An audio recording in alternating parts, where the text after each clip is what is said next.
Hi, this is Neal Gittleman, Artistic Director and Conductor of your Dayton Philharmonic, with Piano Bench Chat number 5 for the 4th week of Stay at Home here in Ohio. I hope you're all doing okay. That was music by one of my favorite composers, not Bach, though I did play my Bach already today, not Mozart like last week. Music of Dmitri Shostakovich. That was the first prelude from his 24 preludes and fugues. A piece which was designed really in some ways as a tribute to Bach, and we know that because the very first chord you hear in the Shostakovich prelude is the exact same chord that begins the first prelude of Bach's Well-Tempered Clavier in Bach and in Shostakovich.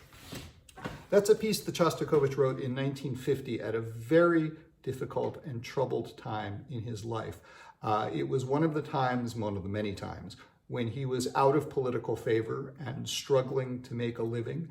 He'd gotten in trouble right after World War II when he wrote his Ninth Symphony, and that symphony was deemed by the musical and political authorities as well as insufficiently triumphant for the end of the Great War against fascism. And he kind of went into relative hiding for a few years, keeping his head down, not writing anything that could potentially get him in trouble, wrote string quartets that could be played by friends. And in 1950, he wrote his 24 preludes and fugues modeled on Bach, music that was, you just needed one person to play it, and music which in some ways I think Shostakovich wrote for himself. It was a mode of self-expression at a time when he felt really uncomfortable truly expressing himself. And I was thinking about that today and the times that we're in. The inability to express ourselves, I think, is one of the things that makes it toughest on my colleagues in the orchestra and also the dancers in the ballet company.